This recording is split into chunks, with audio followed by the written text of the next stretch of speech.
Bonjour, je m'appelle Johan Skaten, je suis coach professionnel. Et ça, c'est moi.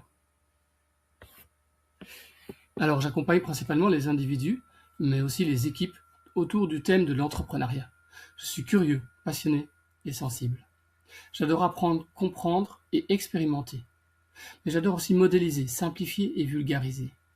L'aspect humain est primordial pour moi. On dit de moi que je suis doux, mais exigeant.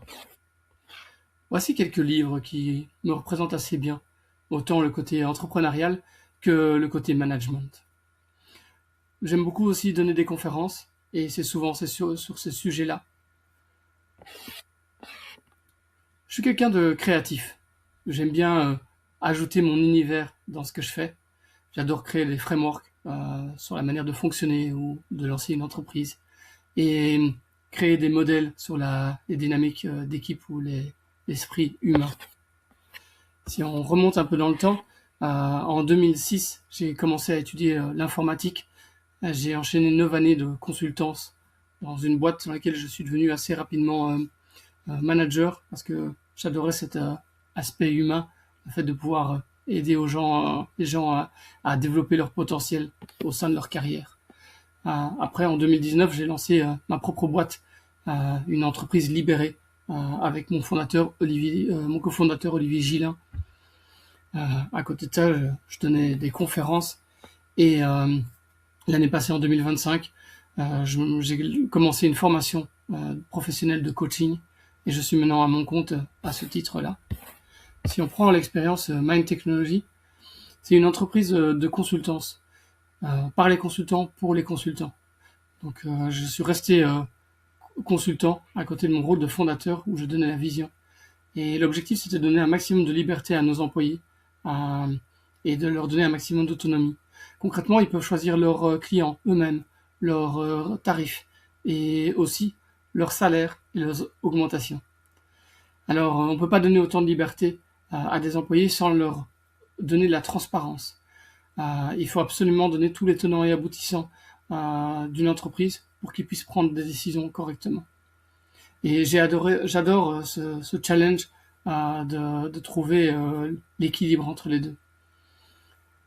La transparence était autant sur les chiffres de l'entreprise que sur les salaires.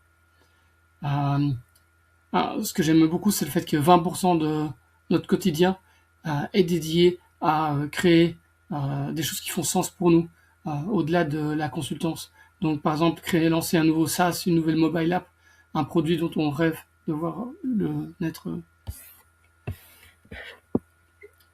J'ai lancé ma startup, mais j'adore participer à cet écosystème. C'est pour ça que ça fait plus de 4 ans que je suis présent au Mind Market pour pouvoir accompagner les entrepreneurs, entre autres dans mon rôle de jury. J'ai créé ici, par exemple, 2 produits. Le premier, c'est un serious game de l'innovation, où l'idée, c'est de permettre aux entreprises de mettre leurs employés au centre du lancement d'un nouveau produit, d'une nouvelle idée, d'un nouveau service au sein de leur entreprise. Une sorte de team building stratégique pour l'entreprise, basé sur l'intelligence collective. Le deuxième service, c'est un atelier sur la déprocrastination, donc le fait d'apprendre à se mettre plus facilement en action et pas repousser si fort les projets qui pourtant comptent très fort, sont très importants pour nous. C'est basé sur les neurosciences et l'objectif est d'aider les gens à se réaliser eux-mêmes. Je l'ai donné en entreprise et ils ont eu 32% d'amélioration de leur productivité. C'est un projet que j'ai à cœur de continuer à lancer. À côté de ça, évidemment, j'ai pas mal de choses, une présence sur LinkedIn où j'essaie de publier régulièrement des formations, un podcast et un passage TV récemment. Ça, c'est pour la partie professionnelle. Au niveau privé, je suis marié et j'ai 2 enfants. La famille est très importante pour moi. Ça fait des années que je fais de la photo et c'est un hobby que j'aime beaucoup, principalement en vacances. À côté de ça, je dessine, surtout le mois d'octobre où il y a l'Inktober Challenge, 31 dessins en 31 jours. Et ça fait 20 ans que je fais l'improvisation théâtrale. Mon parcours est assez varié finalement. J'ai été tour à tour étudiant, employé, freelance, employeur, entrepreneur et puis maintenant coach. Toutes ces postures finalement n'ont été que des réalignements vers être un peu plus moi-même dans mon travail. Si vous voulez en savoir plus, suivez-moi sur les réseaux sociaux.